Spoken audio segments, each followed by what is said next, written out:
సుమన్ టీవీలో మీ personal and business promotions కోసం కింది నెంబర్కి కాంటాక్ట్ చేయండి. చదువు సంస్కారం నేర్పుతుంది అంటారు. కానీ ఓ ఉన్నత చదువు చదివిన విద్యావంతుడి బుద్ధి నీచాతి నీచంగా మారింది. పేరుకు పీహెచ్డీ చేశాడు, డాక్టరేట్ పట్టా అందుకున్నాడు. ఏం లాభం?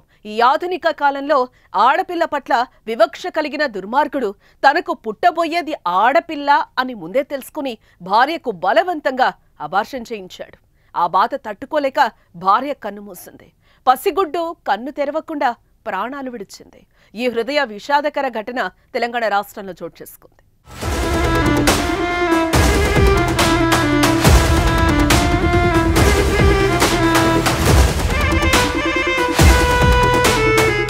సూర్యాపేట జిల్లా చివేముల మండలం ఎంజీ నగర్ తండా గ్రామానికి చెందిన హరీష్ సింగ్ ఇటీవలే ఉస్మానియా విశ్వవిద్యాలయం నుండి పీహెచ్డీ పూర్తి చేశాడు.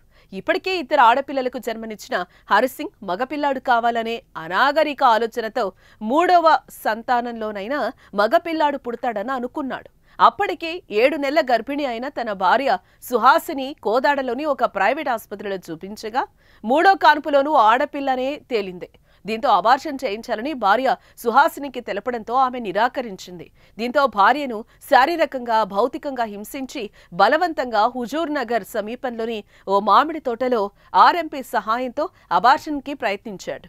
ఈ దుర్మార్గపు ప్రక్రియలో కడుపులో ఉన్న 7 నెలల పసికందు ప్రపంచాన్ని చూడకముందే తనువు చాలించడంతో పాటు సుహాసిని కూడా కన్నుమూసింది. సుహాసిని చనిపోయిన 3 రోజులకు ఎంజీనగర్ తండాకు తీసుకురావడంతో విషయం వెలుగులోకి వచ్చింది. అనారోగ్యంతో మరణించిందని బుకాయించిన హరీష్ సింగ్ పై అనుమానం వచ్చిన సుహాసిని తల్లిదండ్రులు స్థానికుల సహాయంతో ఆందోళనకు దిగారు. దీంతో రంగంలోకి దిగిన పోలీసులు తమదైన శైలిలో విచారణ చేపట్టగా అసలు విషయం బట్టబయలైంది. ఇదిలా ఉండగా తండ్రి ఆటవిక చర్యకు తల్లి సుహాసిని ప్రాణం వదలగా తండ్రి జైలు పాలవడంతో ఆ ఇద్దరు ఆడపిల్లలు అనాథలుగా మారారు. తల్లి ఎక్కడుందో తండ్రి ఎటుపోయాడో తెలియక కన్నీరు మున్నీరవుతున్నారు. ప్రస్తుతం వృద్ధులైన సుహాసిని తల్లిదండ్రుల వద్ద ఉన్న చిన్నారులు అమ్మేది అంటూ అడుగుతుంటే స్థానికులు కన్నీరు పెట్టకుండా ఉండలేకపోతున్నారు. లింగ నిర్ధారణ చేసిన వారిని అబార్షన్ చేసిన ఆర్ఎంపీని కూడా పోలీసులు అరెస్టు చేశారు. ఏదేమైనా ఉన్నత చదువులు చదివిన వ్యక్తి ఇంతటి దారుణానికి పాల్పడడం ఇప్పుడు స్థానికంగా తీవ్ర చర్చనీయాంశమే అయింది. కొందరిది రిలేటివ్స్ది ఎవరెవరిది ఏమేం పాత్ర ఉంది, ఎవరెవరు ఎట్లా ప్రెషర్ పెట్టారు, వాళ్ళది కూడా విచారణ చేస్తున్నాం. అట్లాగే రిలేటివ్స్ కాకుండా ఇంకా వేరే కూడా ఎవరైనా ఇందులో ఇన్వాల్వ్ ఉంటే వాళ్ళది కూడా విచారణ చేసి వాళ్ళని తొందరగా అరెస్ట్ చేస్తాము.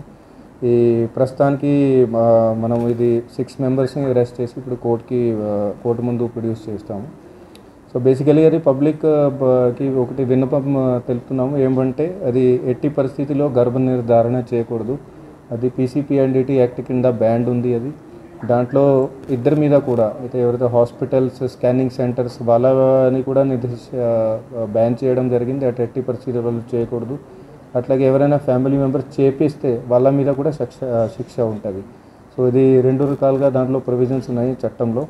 అట్లాగే మెడికల్ టర్మినేషన్ ఆఫ్ ప్రెగ్నెన్సీ యాక్ట్లో కూడా ఉంది. దట్ 20 వీక్స్ ఎప్పుడైనా దాటితే ఎట్టి పరిస్థితుల్లో అబార్షన్ ఇది చేయరాదు. మీరు కూడా అది పేపర్లలో, మీడియాలో చూసి ఉంటారు. దట్ ఏదైనా అడ్వాన్స్ ప్రెగ్నెన్సీస్ ఉంటే కేసు సుప్రీంకోర్టు దాకా కూడా వెళ్తుంది. అక్కడ సుప్రీంకోర్టు మరి డైరెక్షన్స్ ఇస్తుంది మెడికల్ బోర్డుకి కానీ హాస్పిటల్కి కానీ. ఆమె మొత్తం సిచ్యువేషన్ అనలైజ్ చేసుకొని, ఫర్ ఎగ్జాంపుల్ మన దగ్గర రేప్ విక్టిమ్స్ ఎవరైతే ఉంటారో సిచ్యువేషన్ అనలైజ్ చేసిన తర్వాత అంత అయిన తర్వాతనే అప్పుడు సుప్రీంకోర్టు పర్మిషన్ ఇస్తుంది. సో ఇదంతా సీరియస్ ఉంటుంది. కానీ ఇది ఈ కేసులో చూస్తున్నాము, ఇది హాస్పిటల్స్ రకరకాలుగా చాలా క్యాజువల్గా మరి వచ్చింది 7th మంత్ అడ్వాన్స్ ప్రెగ్నెన్సీలో వచ్చినా కూడా డైరెక్ట్గానే టాబ్లెట్స్ ఇచ్చి అబార్షన్ స్టార్ట్ చేశారు.